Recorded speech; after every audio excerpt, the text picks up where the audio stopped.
How's everybody doing today? Welcome back to the channel. Today we are going to be talking about, is Spotify stock a buy right now? So if we go ahead and look at today, it's been up almost 10%. It's insane, and this is all because of the one deal they had with Joe Rogan. So basically what happened is Joe Rogan basically got acquired by Spotify. His whole podcast, right, is going to be now on Spotify, and that is pretty crazy. So I'm going to dive deeper into how this will affect Spotify, some different news in the music industry, how the whole music industry and streaming as a whole is going to be growing, and what some reports have been talking about, and finally, is Spotify stock a buy? So right before we jump into it, if you guys haven't done already, make sure to sign up for Webull. Get your 2 free stocks. If you deposit, I believe $100, you'll get 2 free stocks of any amount. And basically that can be worth up to $1,200. So make sure to do that if you haven't already. It's definitely a great brokerage. I don't personally recommend anything I don't use myself. And yeah, let's just jump straight into this though. Spotify obviously acquired Joe Rogan today. Basically, what's going to be happening is that he's going to be uploading his podcast that was originally just on YouTube, right? His podcast that he almost does every single day is going to be slowly transitioning to Spotify. By the end of the year, it's going to be 100% on Spotify exclusively.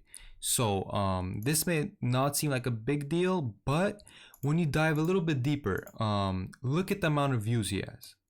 2.2 billion, right? That is incredible. That is literally incredible. That is a lot. If you say, okay, over the last 50 years, 30 years, 2 billion views, that's a good amount combined. No, this is only since 2013. This has been only 7 years he's managed to get 2.2 billion views. That is insane. If you look at his average podcast count, doesn't matter what guest it is, it gets about 2 million, at least 2 million. On average, I would say 2 to 3 million views. If it's a crazy actual person, he gets about like 13 million, like Elon Musk, for example. So he gets a ton of views, right? He brings a lot of attention. And obviously, with all those viewers, I don't know if all of them are going to be transitioning, but it's actually going to be completely going to Spotify, right? So a lot of those viewers are probably going to be ending up going to Spotify. Now, the thing is, it's going to be free to listen to him because podcasts are free, but the amount that Spotify paid Joe Rogan was $100 million. So it will remain free and accessible to all Spotify users. The show will debut September 1st. It will be exclusive later in 2020. So the stock surged more than 9% today because of that requirement. Now, it's not at an all-time high. It's actually reached 192 back in 2018, just after they IPO'd, right? So that is very interesting. The next thing is that when you look at what Goldman Sachs reported, they said that the music industry is nearly going to double by value by the end of the decade. So if this becomes true, I mean, it's very possible. Look, less people are listening to the radio by the year, by the month. Less and less people, especially people who are now like not driving as much. Like radio is pretty much dead. Who's sitting at home listening to radio at the end of the day? So music is going to be even more in the streaming services. Cars are being made with no radio, no DVD port for music. It's going more and more into streaming, right? As more people are actually going digitally, working maybe jobs that are can actually be able to listen to music, school work, listening to music.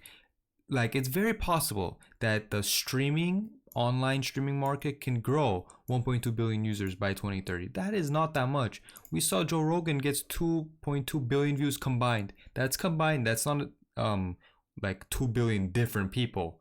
That's combined views. But it very easily could be that, right? Now, Spotify, their only competitor is Apple Music. Apple Music is obviously with a lot of other right now, like Apple owns a lot of other things. Like Apple Music is not their only bread and butter, right? Spotify, their music is their only bread and butter at the end of the day. So that is definitely something to consider. But the thing is with Spotify, they're actually like integrated now, and like I know Amazon Alexa has it, like Google Home has it, like even Teslas have Spotify integrated onto them. So like being able to go, I think some other cars do as well, like being able to just go to your car and have Spotify built in, and being able to listen to that podcast not on YouTube but on Spotify. That may actually be able to capture a bigger audience at the end of the day. And that is definitely something to consider. Is it a buy at 175? I don't know. I would probably say to wait off on it, especially since right now, right after an acquisition, we don't know what's going to be happening in terms of how many users they're going to get. Going up 10% from one user doesn't seem that like doesn't seem like it can justify it, you know? Like you can't justify a 10% plus stock raise from one guy joining the platform. So we just gotta wait and see. I would personally be pretty interested if it goes back down. Like if we look at the yearly chart, if it goes in the 150s, 140s, maybe even 130s, then I would definitely be intrigued. But right now at 175, I can't really say for sure that I want to buy it. Even I might nibble off a few shares if it goes down to the 150 mark, maybe high 150s, low 150s. Probably can nibble off a few shares for the long term. Maybe just to keep for the next 5 to 10 years, since we do see that the music industry is going up. But at the end of the day, with Spotify, they have a big competition with Apple Music.